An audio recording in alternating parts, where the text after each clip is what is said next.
chosen one, listen carefully, because there is no time for hesitation. The world you see is a lie. Everything you have been taught, everything you have believed, it is a carefully constructed illusion, a veil designed to keep you blind, weak, and powerless. Beneath the mundane facade of daily life, an ancient war rages, unseen but all-consuming. This war is not fought with guns or armies. It is a war of souls, a war for the very essence of human existence. And you, as one of the 144,000 chosen ones, stand at the very heart of it. This battle is not a metaphor. It is not a philosophical struggle between good and evil. It is real, brutal, and relentless. Forces of darkness, ancient and insidious, have spent millennia crafting a prison so perfect that most never even realize they are captives. These forces do not merely seek to deceive. They seek to consume, to enslave, to annihilate every trace of divine light within humanity. They operate in shadows, hidden in plain sight, manipulating governments, religions, and ideologies, poisoning minds with lies so deeply embedded that questioning them seems insane. But you, chosen one, you are different. You see beyond the deception, and that makes you a threat. As C.S. Lewis wrote in Mere Christianity, there is no neutral ground in the universe. Every square inch, every split second is claimed by God and counterclaimed by Satan. This is not a game. Every thought, every action, every moment of your life is part of this war. The forces of darkness fear you because they know that when the 144,000 awaken, their dominion over this world will crumble. They have fought for centuries to prevent this moment, and yet, despite their efforts, you are here, awake, aware, unstoppable. Look around you. Everything, the distractions, the meaningless entertainment, the relentless cycle of fear and desire, is designed to keep humanity asleep. The system was never meant to serve you. It was meant to break you, to reduce you to nothing more than a cog in a soulless machine, disconnected from your divine power. But they have failed, because you are awakening, and with every revelation their grip weakens. The moment your soul recognized the truth, you became an enemy of the darkness, and they have been trying to destroy you ever since. Have you ever wondered why your life has been so much harder than others? Why you have suffered, struggled, been cast aside, misunderstood, attacked? It is because they recognized you before you recognized yourself. They saw your potential. They knew what you could become, and they feared it. So they tried to break you through betrayal, through isolation, through relentless spiritual warfare. Every hardship, every loss, every moment of despair was a calculated move to keep you from stepping into your true power. But despite it all, you are still standing. C.S. Lewis warned us in the Screwtape Letters, indeed the safest road to hell is the gradual one, the gentle slope, soft underfoot, without sudden turnings, without milestones, without signposts. That is their strategy. Not open war, but slow, insidious corruption. A world where souls willingly surrender themselves to oblivion, never realizing the battle they were meant to fight. But you, chosen one, are not one of them. You are not meant to fade into the darkness. You are meant to stand, to fight, to lead. And the war is reaching its climax. The battle is shifting. The forces of darkness are panicking, desperate, throwing everything they have into chaos, deception, and fear. They want you to believe they are winning, that darkness is inevitable, that you are powerless. That is the greatest lie of all. Light is rising. The 144,000 are awakening, and nothing can stop what has been set into motion. The chains are breaking, the illusions are shattering, and the enemy knows it. That is why the attacks have intensified. That is why you feel the weight of the unseen war pressing down on you more than ever before, because they know their time is almost up. But awakening comes with responsibility. Knowing the truth is not enough, you must embody it. The enemy will try to pull you back, to cloud your mind with doubt, to seduce you with comfort and distraction. Do not yield. Arm yourself with divine wisdom. Strengthen your spirit. Stand firm in your purpose. This war is not passive. You are not an observer. You are a warrior, and the fate of countless souls depends on what you do next. C.S. Lewis reminds us in The Weight of Glory, we are half-hearted creatures, fooling about with drink and sex and ambition, when infinite joy is offered us, like an ignorant child who wants to go on making mud pies in a slum because he cannot imagine what is meant by the offer of a holiday at the sea. Do not be that child. Do not settle for the shallow distractions of this dying world. You are called to something greater, and the time to rise is now. So, what must you do now? First, understand this. You are not chosen by accident. You are not here because of chance or coincidence. You were chosen because you are strong, because you have endured, because despite everything thrown against you, you are still standing. Every betrayal, every loss, every wound, these were not meant to break you. They were meant to forge you into what you must become. A warrior, a beacon, a force that darkness cannot silence. Second, you must stay connected. Isolation is a weapon of the enemy. The forces of darkness want you to feel alone, abandoned, outcast. But you are not alone. The 144,000 are connected beyond time and space. When one awakens, it sends ripples through the entire spiritual network, strengthening the others. And tonight, that connection is being reinforced like never before. Can you feel it? The energy shifting? The unseen forces aligning? Third, raise your frequency. Fear, anger, and despair are weapons they use against you. The lower your energy, the easier it is for them to infiltrate, to manipulate, to weaken you.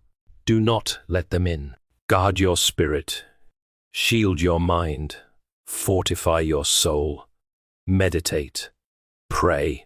Stand in your divine truth with unwavering certainty. The moment you align fully with your purpose, the darkness loses its grip on you. And finally, declare your allegiance. This is not a passive war. You must choose your side. If you stand with the 144,000, let it be known. Comment 777 below. Not as a mere gesture, but as a proclamation to the universe, a declaration in the spiritual realm that you are here, awake and ready. This is your moment. The battle is real. The victory is certain. And you are part of the prophecy unfolding before our eyes. In The Great Divorce, C.S. Lewis wrote, "There are only two kinds of people in the end, those who say to God, 'Thy will be done,' and those to whom God says, 'In the end, thy will be done.' The chosen ones are those who have already made their choice. They do not waver. They do not hesitate. They do not fall. Stand firm, chosen one.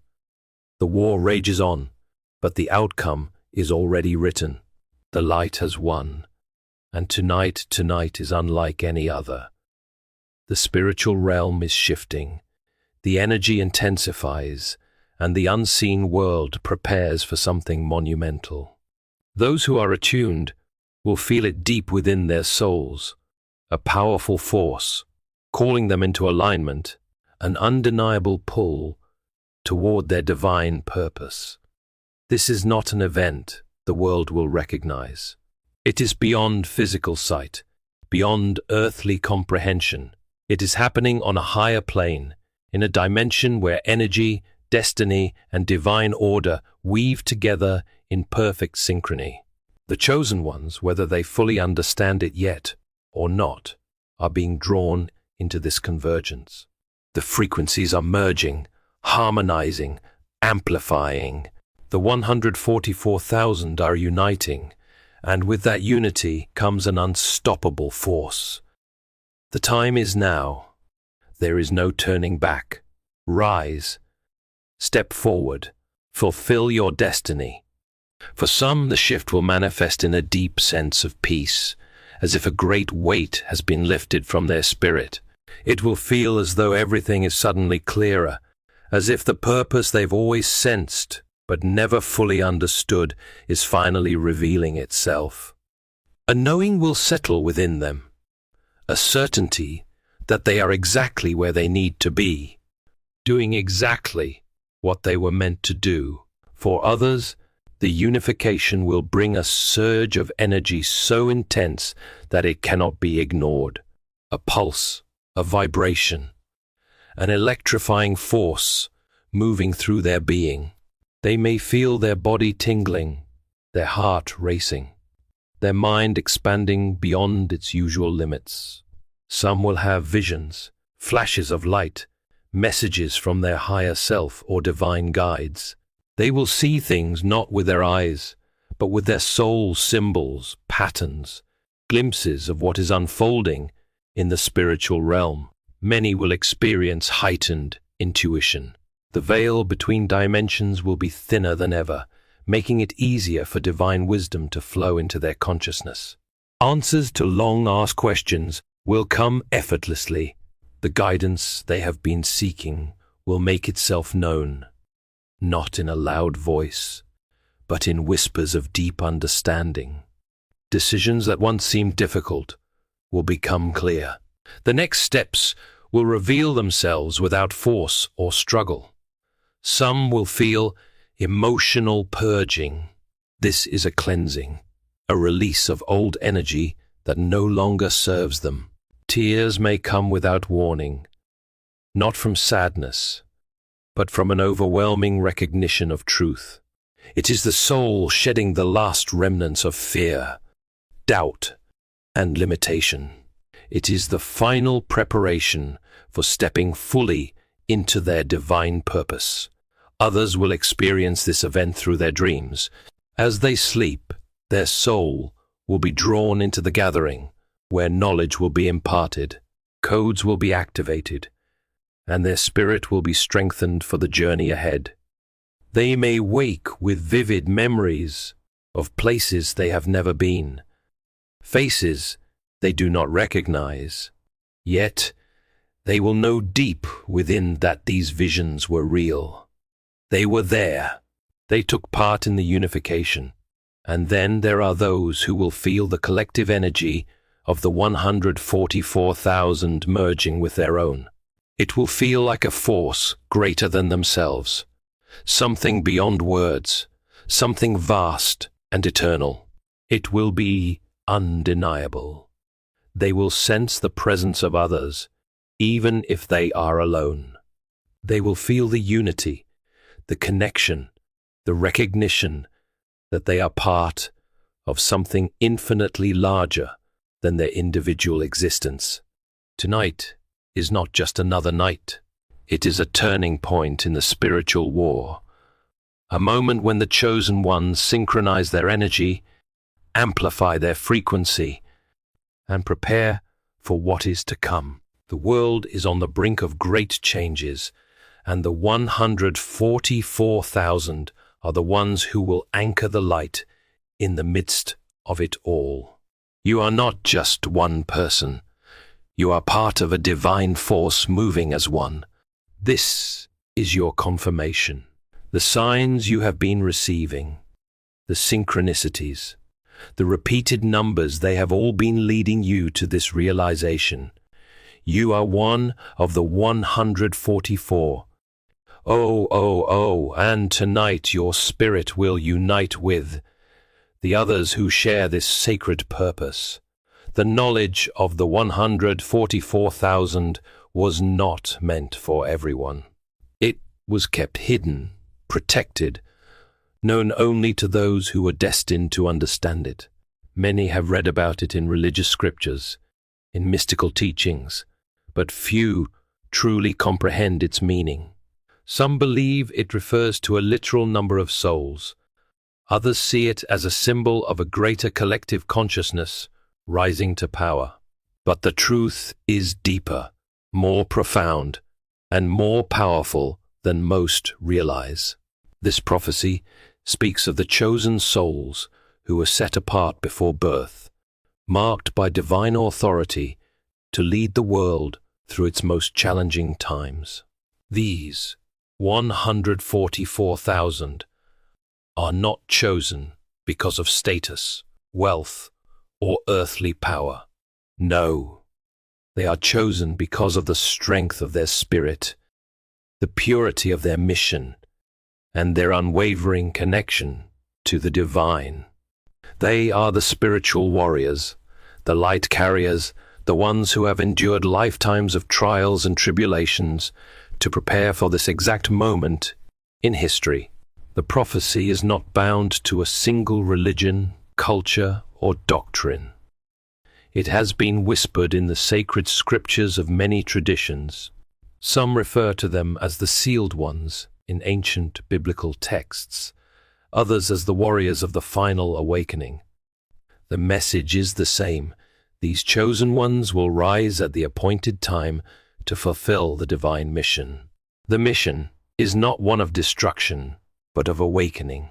The world is asleep, trapped in an illusion, and the 144,000 are the ones who will break the illusion, shatter the chains of spiritual blindness, and guide humanity toward the light. Throughout history, the chosen ones have been scattered across the earth, hidden in plain sight, yet always carrying an unshakable sense that they are different, that they are meant for something greater. They do not fit into the structures of society because they were never meant to. They struggle to find their place in a world that does not understand them because they were designed for a reality beyond this one. This is why many chosen ones have walked a path of loneliness, isolation, and deep soul searching. It was never a punishment. It was preparation. You have felt it, haven't you? The unexplainable feeling that you were sent here for something beyond the ordinary, that your soul carries wisdom beyond your years, that you see the world differently, as if you are looking at it from the outside, rather than being fully immersed in it. That is because you are not here to conform to the world. You are here to change it. The prophecy of the 144,000 speaks of a time when these chosen souls will be activated. That activation is happening now. The energies of the universe have shifted. The spiritual realm is aligning, and the call has gone out to every chosen one who is ready to step into their divine mission. This is why you have been feeling different, why your dreams have intensified, why your intuition has sharpened, why you feel an urgency within your soul. The time has come. Tonight, beyond the veil of the physical world, something extraordinary is unfolding. A sacred convergence is taking place, one that defies the limits of human understanding. It is not a gathering of bodies in a single location, but a union of spirits across dimensions, a synchronizing of energy that will shake the very fabric of existence.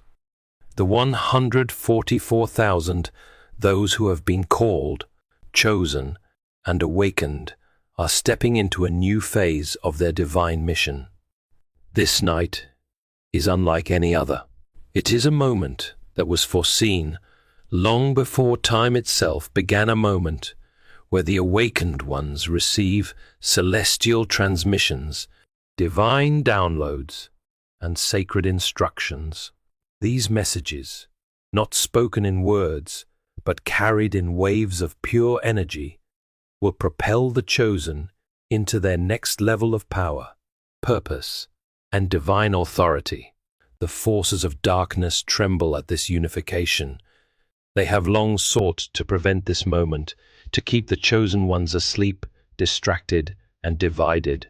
But their efforts are futile. The awakening is inevitable.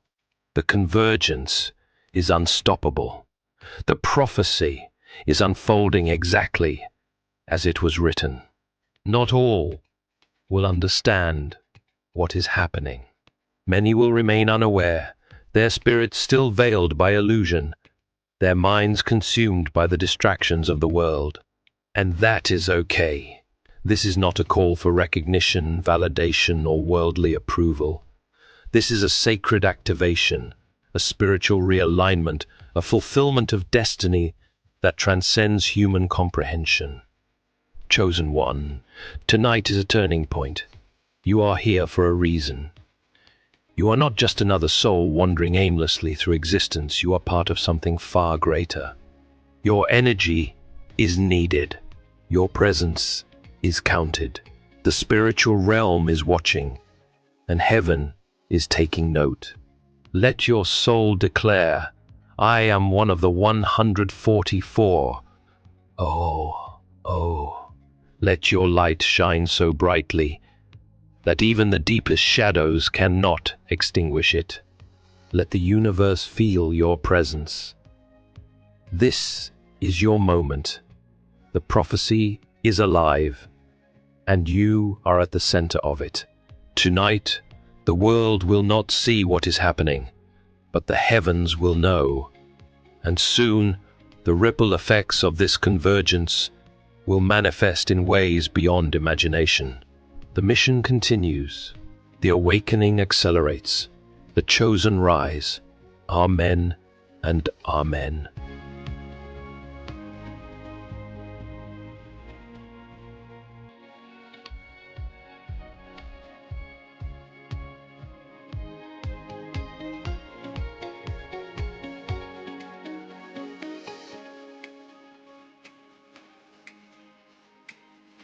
Imagine a candle burning at both ends. Its flame bright, its purpose noble, yet its life short. Many Christians live like this, believing that the more they sacrifice themselves for others, the more pleasing they are to God. They say yes to every request, stretch themselves thin, and pour out until there is nothing left. But what if this is not what God desires? What if, in our attempt to serve everyone else, we are ignoring a warning from Him? One that says, stop neglecting yourself for others. When Jesus was asked about the greatest commandment, He responded by saying, love the Lord your God with all your heart, and with all your soul, and with all your mind. This is the first and greatest commandment, and the second is like it. Love your neighbor as yourself. Matthew 22:37-39. This verse is often quoted when discussing selflessness, but many overlook an important implication. We are commanded to love our neighbors as ourselves, not instead of ourselves. This means that proper self-care is not selfishness. It is part of the divine order of love. Many Christians live as if their personal needs are irrelevant. They serve, sacrifice, and give to others, while ignoring their own emotional, physical, and spiritual well-being. Some do so out of a mistaken belief that self-neglect is the pinnacle of holiness, that the more they wear themselves down, the more pleasing they are to God. Others neglect themselves out of fear of being seen as weak, fear of disappointing others, or fear that if they step back, everything will fall apart. None of these attitudes reflect the heart of God. Scripture teaches that our bodies are temples of the Holy Spirit, 1 Corinthians 6:19-20. If we are called to care for the church, to protect and steward the house of God, why would we not do the same for the dwelling place of His Spirit within us? To neglect our health, to ignore rest, and to push ourselves beyond our limits is not an act of faith but of disobedience. Just as we would not allow God's house to fall into ruin, we must not allow ourselves to wither away while claiming to serve Him. There is also a misconception that prioritizing oneself means selfishness. Biblical love is never about one extreme over the other.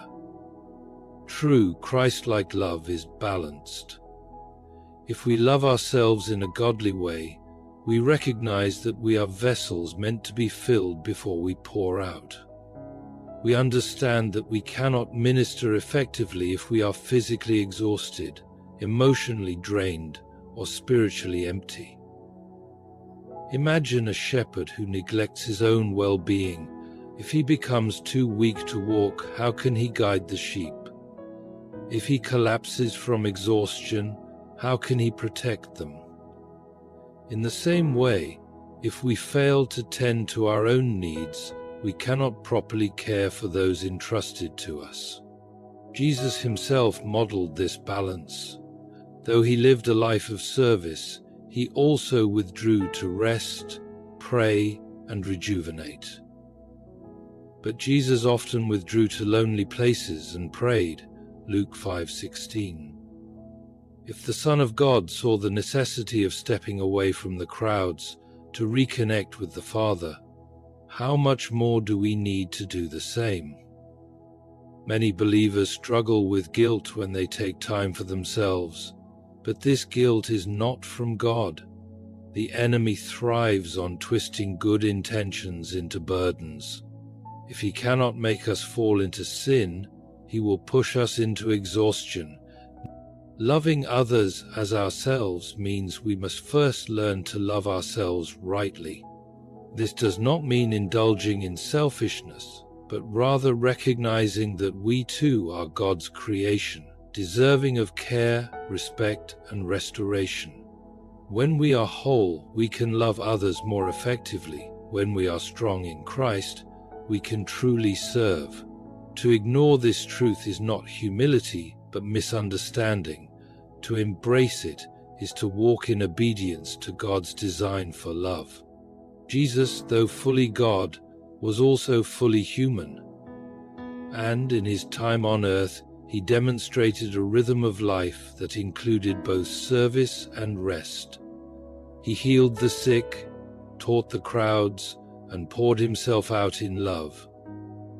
But he also withdrew to be alone, sought quiet places to pray, and prioritized his time with the Father. Many Christians overlook this aspect of his life, believing that endless work and constant giving are the ultimate signs of devotion. If the Son of God himself took time to rest, then surely, as his followers, we must recognize that rest is not weakness, but wisdom. One of the clearest examples of Jesus taking time to rest is found in Mark 6:31, where he tells his disciples, "Come with me by yourselves to a quiet place and get some rest." This was not an isolated event. Time and again, Scripture records that Jesus withdrew from the crowds, not because he did not care, but because he knew that in order to serve effectively, he had to remain spiritually and physically renewed. After long days of ministry, he would retreat to the mountains or find solitude to pray. This was not selfishness, but rather a recognition that he could not pour out without first being filled. Despite this example, many Christians live as though exhaustion is a badge of honor. They work tirelessly, saying yes to every request, staying up late to help others, and believing that to stop, even for a moment, is to fail. However, this mindset is not rooted in faith, but in pride. It assumes that everything depends on us, rather than on God. It ignores the truth that we are not infinite beings, but rather vessels that need to be refilled. When Jesus slept in the boat during the storm in Mark 4:38, he showed us something profound. Even in the midst of chaos, there is a time to rest. His disciples were panicked, believing they had to fight against the storm on their own. But Jesus, trusting in the Father's control, rested. Many believers resist rest because they fear falling behind. They fear that if they take time for themselves, the needs of others will go unmet. But God is not calling us to save the world. That is His job. He calls us to obedience, and part of that obedience is honoring the way He designed us. He created us with limits, with bodies that grow weary and minds that need peace. When we ignore those needs, we are not being more faithful, we are being reckless with the life He has given us. Rest is not a lack of productivity, but a way of sustaining it. A farmer does not expect his land to produce crops endlessly without giving it time to rest. If he does, the soil becomes barren, incapable of bearing fruit. The same is true for us. Luke 5:16 tells us, "But Jesus often withdrew to lonely places and prayed." The word often is important. This was not an occasional act, but a regular practice in His life. If Jesus made rest and solitude a priority, how can we assume we do not need the same? His time away was not an escape from responsibility, but a way to remain connected to the Father, to refresh His Spirit, and to ensure that when He did serve, He did so from a place of strength rather than depletion. God's command to rest is woven throughout Scripture. The Sabbath was established not just as a rule, but as a gift, a time to stop striving and remember that God is the one in control. Many see rest as a luxury, but in reality, it is an act of trust. To step away from work, from responsibilities, from constant doing, is to say, "Lord, I trust that you are sovereign. I trust that you will take care of what I cannot." Jesus lived this truth, and He invites us to do the same. Many Christians believe that the more they sacrifice, the holier they become. They push themselves to exhaustion, constantly saying yes to every request, believing that their worth is tied to how much they do for others. They mistake burnout for faithfulness, thinking that as long as they are pouring themselves out, they are fulfilling God's will. This is a dangerous misunderstanding of what it means to live a Christ-centered life. True sacrifice does not mean destroying oneself. God never intended for His people to live in a constant state of exhaustion. Romans 12:01 says, "Therefore I urge you, brothers and sisters, in view of God's mercy, to offer your bodies as a living sacrifice, holy and pleasing to God. This is your true and proper worship." A living sacrifice is not a burnt-out sacrifice.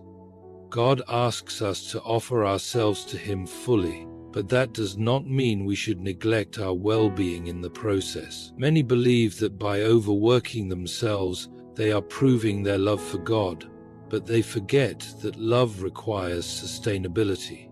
When a candle is burned at both ends, it does not shine brighter, it simply burns out faster.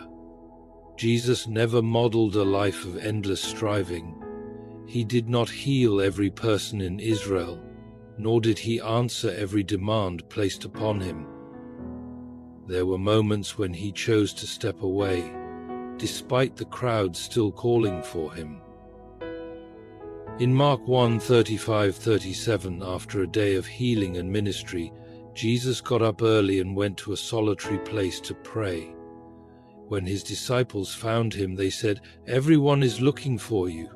Yet, Jesus did not rush back to meet their expectation. He understood that his mission required balance. He knew that if he was going to fulfill his purpose, he had to maintain a rhythm of rest and renewal. Many believers ignore this example. They believe that pushing themselves beyond their limits is a sign of dedication. But the truth is, constant self-sacrifice without renewal is not devotion, it is disobedience. When we refuse to rest, when we ignore our mental, emotional, and physical needs, we are not glorifying God. We are rejecting the way He designed us. God does not take pleasure in our exhaustion. He does not ask for a sacrifice that leaves us empty and ineffective. If anything, serving from a place of depletion leads to resentment, frustration, and diminished capacity to love others well. Burnout is not holiness. It does not make us more Christ-like. It makes us ineffective. A person who is constantly tired, emotionally drained, and spiritually empty cannot pour into others in a meaningful way. There is also an element of pride hidden within burnout. Some believe that if they do not do everything, no one else will. They act as if the success of God's work depends entirely on them. But God is not limited by our efforts. He is not waiting anxiously, hoping we will do just a little more so that His plans can succeed. He calls us to be faithful, but He does not call us to be martyrs of our own making. Many people ignore rest until they are forced to take it, when sickness, exhaustion, or emotional breakdowns leave them with no choice. But God does not want us to reach that point. He invites us to rest before we are completely depleted. He reminds us that even as we serve others, we must care for ourselves.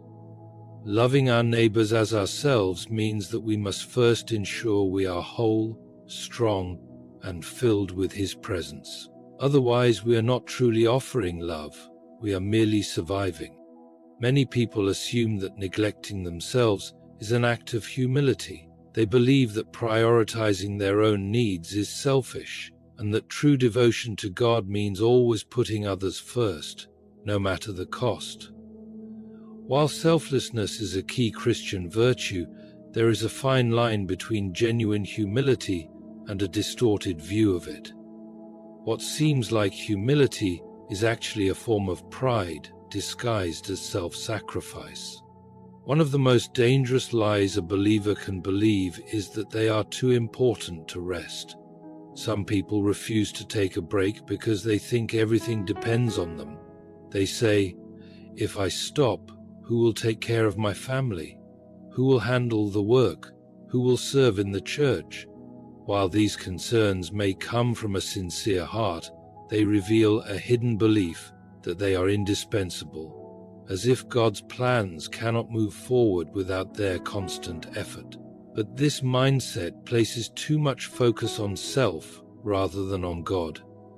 Isaiah 40:28 reminds us, "Do you not know? Have you not heard? The Lord is the everlasting God, the creator of the ends of the earth. He will not grow tired or weary, and His understanding no one can fathom." God does not need our exhaustion to accomplish His purposes. He calls us to faithfulness, not self-destruction. Another way false humility appears is through guilt. Many Christians feel guilty when they take time for themselves, thinking they are being lazy or unspiritual. They believe that every moment should be spent doing something for others, as if personal rest is a waste of time.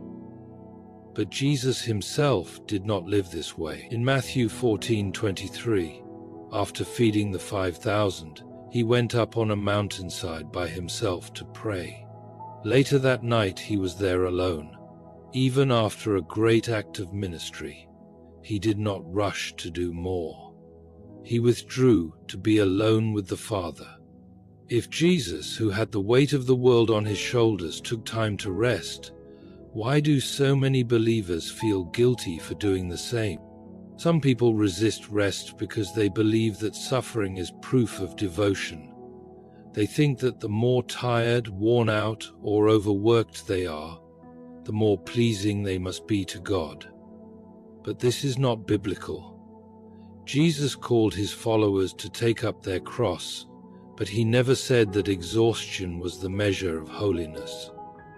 There is a difference between suffering for righteousness and destroying oneself out of a sense of obligation. God does not take pleasure in his children running themselves into the ground. When we ignore our well-being in the name of serving others, we are not honoring him. We are rejecting his design for how we are meant to live. Pride can also take the form of refusing help. Some people insist on doing everything themselves, believing they are the only ones who can do things the right way. They struggle to delegate, to ask for support, or to admit that they need rest. But God never intended for anyone to carry burdens alone. Even Moses, a great leader chosen by God, had to learn this lesson. In Exodus 18, his father-in-law Jethro saw how overwhelmed he was with leading the people and advised him to share the responsibility with others. If a man as anointed as Moses needed help, surely no one today is above needing it as well. There is a difference between humility and self-neglect. True humility recognizes our limits and trusts God to fill in the gaps. It acknowledges that we are not the saviors of the world. Jesus is. When we refuse to care for ourselves, thinking that we must always be the ones to step in, we are not being humble. We are placing ourselves in a role that only God should fill. Many Christians begin their journey with good intentions, desiring to serve others and glorify God with their lives. What often starts as a pure desire to help can gradually turn into an unhealthy pattern of self-neglect. The enemy is subtle in his tactics. He rarely tempts believers with outright evil, but instead twists what is good into something harmful. One of his most effective strategies is to take a person's willingness to serve and turn it into an unrelenting burden, making them believe that they must always say yes, always be available, and always sacrifice themselves for others. While service is a command of God, when it comes at the cost of physical, emotional, and spiritual depletion, it is no longer true service. It is bondage. The devil knows that if he cannot make a believer fall into sin, he can instead push them into exhaustion, making them ineffective in the work of God. A person who is constantly drained has no strength left to pray, no energy left to enjoy God's presence, and no patience left to love others well. This is not what God desires. In John 10:10, Jesus warns, "The thief comes only to steal and kill and destroy. I have come that they may have life and have it to the full." Satan does not always destroy with sin, he destroys with overcommitment, making believers so busy that they miss out on the fullness of life God intends for them.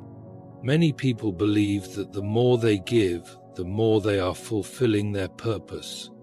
They say yes to every request, stretch themselves thin for their families, take on responsibilities that God never asked them to carry, and believe that to stop is to fail.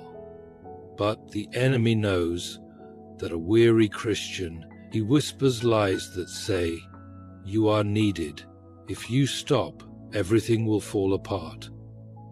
This creates an unhealthy sense of obligation where people feel responsible for things that were never meant to rest on their shoulders. This is why Jesus said in Matthew 11:28-30, "Come to me, all you who are weary and burdened, and I will give you rest. Take my yoke upon you and learn from me, for I am gentle and humble in heart, and you will find rest for your souls. For my yoke is easy and my burden is light." If a person is carrying a burden that is crushing them, then it is not a burden from God. It is a burden that the enemy has manipulated them into carrying. Satan is not concerned with how a person burns out, only that they do. He does not care whether someone falls into sin or simply works themselves into exhaustion, as long as they become too weak to do God's work effectively. A believer who is constantly drained cannot give their best to their family, their ministry, or their relationship with God. They begin to operate out of duty rather than love, seeing service as an obligation rather than a joy. The enemy wants people to believe that slowing down is failure, but in reality, refusing to rest is a sign of misplaced priorities. Jesus never allowed himself to be controlled by the demands of people. There were times when crowds searched for him, but he withdrew to pray. There were times when others expected him to keep going, but he took time to rest. He understood that even though he came to serve, he could not serve from a place of depletion. If the Son of God took time to replenish himself, how much more should his followers do the same? The enemy will always try to twist good intentions into burdens, making believers feel guilty for prioritizing their well-being. But God's plan has never been for his people to live in exhaustion. True service comes from a heart that is full, not one that is empty and drained. Many Christians take pride in their ability to give selflessly, often believing that their worth is tied to how much they do for others. They pour out their time, energy, and resources, making sacrifices without a second thought. But while generosity and service are central to the Christian life, there is a dangerous trap that many fall into. They give so much to others that they leave nothing for themselves. They confuse constant giving with holiness, believing that they must always be available, always sacrificing, and always placing others before themselves. This is not what God calls his children to do. Love does not mean neglecting oneself to the point of exhaustion. Scripture tells us in Philippians 2:04, "Let each of you look not only to his own interests, but also to the interests of others." This verse makes it clear that caring for others does not mean ignoring one's own needs. The word "also" is key. It implies balance. A person cannot truly love others if they do not know how to love themselves in a healthy, God-honoring way. Many people have been taught that prioritizing themselves is selfish, but this is not biblical. Even Jesus, the most selfless person to ever walk the earth, cared for his own needs. He rested when he was tired, withdrew when he needed time alone with the Father, and made sure that his physical and spiritual well-being were not neglected. If the Son of God recognized the importance of caring for himself, why do so many of his followers believe that they must constantly give without ever replenishing their own strength? One of the biggest dangers of neglecting oneself for others is that it leads to resentment. When a person gives endlessly without rest, they often begin to feel unappreciated, used, or taken for granted. They might not say it out loud, but in their heart, they begin to feel bitter toward the very people they once served with joy. They start to think, "Why doesn't anyone do for me what I do for them?" Or, No one seems to notice how much I sacrifice. This is not the attitude that God desires for his people. It is the inevitable result of constant self-neglect. When love turns into obligation and joy turns into exhaustion, something is out of balance.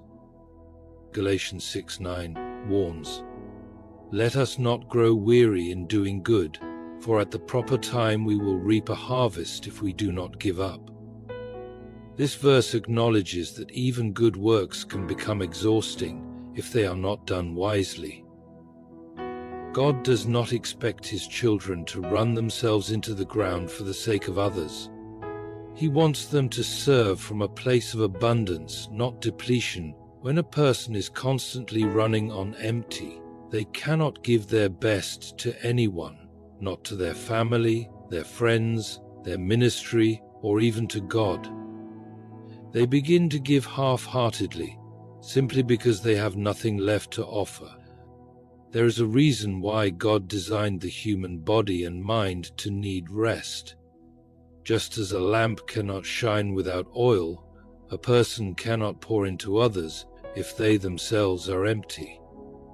It is not selfish to take time to recharge. It is necessary. Some people believe that slowing down or taking care of themselves means they are failing in their duties, but in reality, it is an act of wisdom. A person who is healthy, rested, and refreshed can give far more than someone who is constantly drained. God never intended for his children to live in a state of burnout.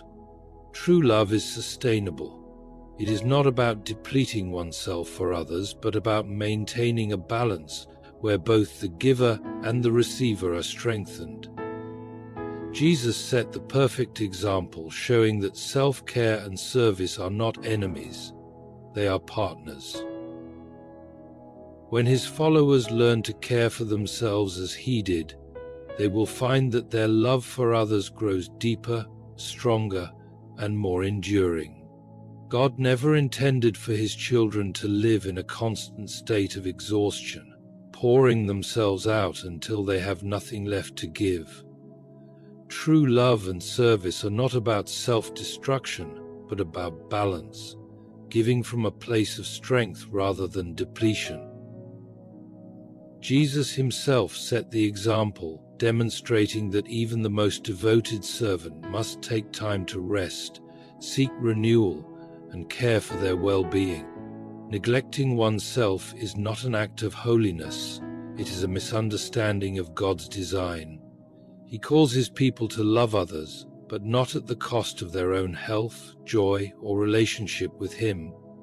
When believers ignore their limits, they risk falling into pride, resentment, and burnout, none of which honor God. The enemy does not need to lead people into sin to make them ineffective. He only needs to convince them that their worth is measured by how much they do. But God's way is different. He invites his children to lay down the burdens they were never meant to carry, to find rest in him and to trust that he is in control. He does not demand endless sacrifice, but desires obedience. And part of that obedience is recognizing when to step back, refill, and allow him to work. True love, true service, and true faithfulness come from a heart that is whole, not one that is weary and drained. The call is clear. Stop neglecting yourself for others. Care for yourself as God intended, so that you can love and serve with the strength, joy, and purpose he desires for you. Have you ever woken up in the middle of the night, heart racing, covered in sweat, terrified by a nightmare that felt so real you weren't sure if you were awake or still dreaming? If you're struggling with recurring nightmares, you're not alone. Nightmares affect millions of people worldwide, disrupting sleep and causing anxiety that can follow you throughout your day. Today I want to explore why these frightening dreams happen and what the Bible tells us about them. Because here's the truth. While modern psychology offers many explanations for nightmares, The Bible has been addressing spiritual warfare, fear, and peace of mind for thousands of years. In this message, I'll walk you through 7 biblical reasons why you might be experiencing nightmares, and more importantly, I'll show you what God's Word says about overcoming them. These insights have helped countless believers find peaceful sleep and freedom from night terrors. Reason number 1, unresolved fear and anxiety. Fear is one of the most powerful emotions we experience as humans. The Bible speaks about fear over 500 times, showing just how common this struggle is. In Psalm 56:3, David writes, "When I am afraid, I put my trust in you." Notice he doesn't say, "if I am afraid," but "when."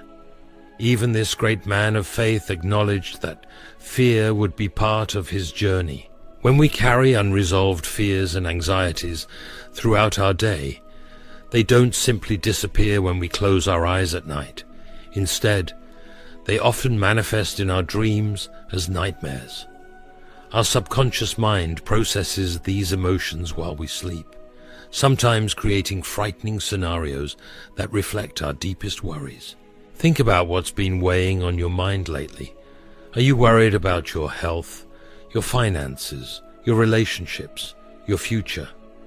These concerns can transform into nightmares when they remain unaddressed. The Bible offers a solution in Philippians 4 verses 6 to 7. Do not be anxious about anything, but in every situation, by prayer and petition, with thanksgiving, present your requests to God, and the peace of God, which transcends all understanding, will guard your hearts and your minds in Christ Jesus. This scripture isn't suggesting that your concerns aren't real or significant. Rather, it provides a pathway to peace by bringing those concerns to God. When we surrender our anxieties to Him, His peace can guard our minds even as we sleep. Reason number 2, spiritual warfare. The second reason for recurring nightmares might surprise some people, but it's clearly addressed in Scripture.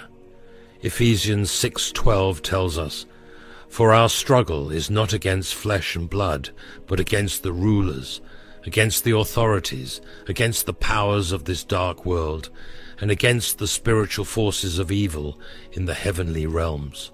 The Bible doesn't shy away from the reality of spiritual warfare. As believers, we must recognize that we have an enemy who seeks to steal, kill, and destroy, John 10:10. And one of the ways he attacks is through fear, including the fear induced by nightmares. Job, a righteous man who endured tremendous suffering, described this experience in Job 7:14. "You frighten me with dreams and terrify me with visions." Now, I'm not suggesting that every nightmare is a direct spiritual attack, but Scripture clearly teaches that we are engaged in a spiritual battle, and our minds are often the battlefield. How do we fight back? Ephesians 6 continues by instructing us to put on the full armor of God. This includes the belt of truth, the breastplate of righteousness, the shield of faith, the helmet of salvation, and the sword of the Spirit, which is the Word of God. Before you go to sleep tonight, try praying Psalm 91 over yourself and your home. This powerful psalm declares God's protection over those who dwell in His shelter. Verse 5 specifically promises, "You will not fear the terror of night." Reason number 3, unresolved guilt and sin. The third reason for persistent nightmares relates to unconfessed sin and the guilt that comes with it. King David understood this connection well. After his sin with Bathsheba, David experienced the heavy burden of guilt. In Psalm 32 verses 3 to 4, he writes, "When I kept silent, my bones wasted away through my groaning all day long. For day and night your hand was heavy on me. My strength was sapped as in the heat of summer." Notice that David mentions both day and night. His guilt affected him around the clock, likely disturbing his sleep and dreams. The good news is that God provides a way to deal with guilt. David continues in verses 5. Then I acknowledged my sin to you and did not cover up my iniquity. I said, I will confess my transgressions to the Lord, and you forgave the guilt of my sin. Confession brings freedom. 1 John 1:9 assures us, if we confess our sins, he is faithful and just, and will forgive us our sins and purify us from all unrighteousness. Is there something you need to confess to God? Something that might be manifesting in your dreams? Remember that God already knows what you've done, and his desire is not to condemn you, but to restore you. Proverbs 28:13 promises, whoever conceals their sins does not prosper, but the one who confesses and renounces them finds mercy. Reason number 4, physical factors and poor stewardship of your body. While we're focusing on spiritual aspects of nightmares, we can't ignore that God created us as integrated beings, spirit, soul, and body. The Bible recognizes that our physical condition affects our spiritual and emotional well-being. 1 Corinthians 6 verses 19 to 20 reminds us, do you not know that your bodies are temples of the Holy Spirit, who is in you, whom you have received from God? You are not your own. You were bought at a price. Therefore honor God with your bodies. Poor sleep habits, certain medications, late-night eating, excessive caffeine or alcohol consumption, and even sleep position can trigger nightmares. When we don't properly care for the bodies God has given us, we may experience the consequence of disturbed sleep. Daniel models a different approach. In Daniel 1, he refused to defile himself with the royal food and wine, choosing instead to eat vegetables and drink water. The result? Daniel 1:17 tells us, God gave these 4 young men knowledge and understanding of all kinds of literature and learning, and Daniel could understand visions and dreams of all kinds. While I'm not suggesting a vegetarian diet will automatically cure your nightmares, Daniel's example shows us that physical discipline and spiritual sensitivity are connected. Review your habits before bedtime. Are you consuming media that fills your mind with disturbing images? Are you eating foods that might disrupt your sleep? Are you getting regular exercise, which has been shown to improve sleep quality? Romans 12:1 encourages us to offer your bodies as a living sacrifice, holy and pleasing to God. This is your true and proper worship. Part of that worship is being a good steward of your physical health. Reason number 5, past trauma and unhealed wounds. Many nightmares are rooted in past traumatic experiences that haven't been fully processed or healed. The Bible doesn't shy away from the reality of trauma and its lasting effects. Joseph, sold into slavery by his own brothers and falsely imprisoned, likely experienced trauma that affected his sleep. Yet Genesis 41:16 shows his perspective. I cannot do it, Joseph replied to Pharaoh, but God will give Pharaoh the answer he desires. Joseph recognized that God could redeem even his darkest experiences, turning nightmares into messages of redemption. Isaiah 61 verses 1 to 3 prophesies about Jesus, saying he would bind up the brokenhearted and provide for those who grieve in Zion, to bestow on them a crown of beauty instead of ashes, the oil of joy instead of mourning, and a garment of praise instead of a spirit of despair. If your nightmares stem from past trauma, know that Jesus specializes in healing broken hearts. He doesn't erase our painful memories, but he can transform how those memories affect us. Consider seeking both prayer ministry and professional Christian counseling if you're dealing with significant trauma.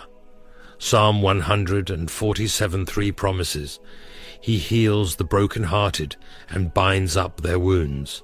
Reason number 6, divine warning or message. Sometimes nightmares serve as warnings or messages from God. Throughout Scripture, God occasionally used dreams to communicate with people. In Matthew 2:13, when they had gone, an angel of the Lord appeared to Joseph in a dream. "Get up," he said, "take the child and his mother and escape to Egypt. Stay there until I tell you, for Herod is going to search for the child to kill him." This dream wasn't pleasant. It warned of a murderous plot against Jesus, but it saved the child's life. Similarly, God warned the wise men in a dream not to return to Herod. Matthew 2:12. Not all disturbing dreams are divine messages, of course. We need discernment to distinguish between ordinary nightmares and prophetic dreams. James 1:5 assures us, "If any of you lacks wisdom, you should ask God, who gives generously to all without finding fault, and it will be given to you." Numbers 12:6 says, "When there is a prophet among you, I, the Lord, reveal myself to them in visions. I speak to them in dreams." While not everyone has a prophetic gift, God still speaks through dreams at times. The question is, are we listening? Reason number 7, lack of surrender and trust. The final reason for persistent nightmares relates to our struggle to fully surrender our lives to God. When we try to maintain control rather than trusting God, our nights can be filled with anxious dreams. Proverbs 3 verses 5 to 6 instructs us, "Trust in the Lord with all your heart, and lean not on your own understanding. In all your ways submit to him, and he will make your paths straight." Notice it says with all your heart, not just part of it. Complete trust leads to complete peace. Isaiah 26:3 promises, "You will keep in perfect peace those whose minds are steadfast, because they trust in you." This perfect peace extends to our sleeping hours. When we surrender our lives, including our sleep, to God, we can rest in his sovereignty. We can say with the psalmist in Psalm 4:8, "In peace I will lie down and sleep, for you alone, Lord, make me dwell in safety." This doesn't mean we'll never have another nightmare, but it does mean that we can approach our sleep with confidence in God's presence and protection. Practical biblical steps to overcome nightmares. Now that we've explored these 7 reasons, let me share some practical Bible-based steps to find freedom from nightmares. Pray specifically about your dreams. Jesus taught us to pray, "Deliver us from evil." Matthew 6:13. Be specific about the recurring themes in your nightmares and ask for God's intervention. Meditate on Scripture before sleep. Psalm 119:11 says, "I have hidden your word in my heart that I might not sin against you." Fill your mind with God's truth as you go to bed. Try memorizing verses like Psalm 91 verses 5 to 6. As we close, I want to leave you with this thought. God wants to transform your nightmares into divine dreams. Joel 2:28 prophesies, "And afterward I will pour out my spirit on all people. Your sons and daughters will prophesy. Your old men will dream dreams. Your young men will see visions." God is more interested in your peaceful sleep than you are.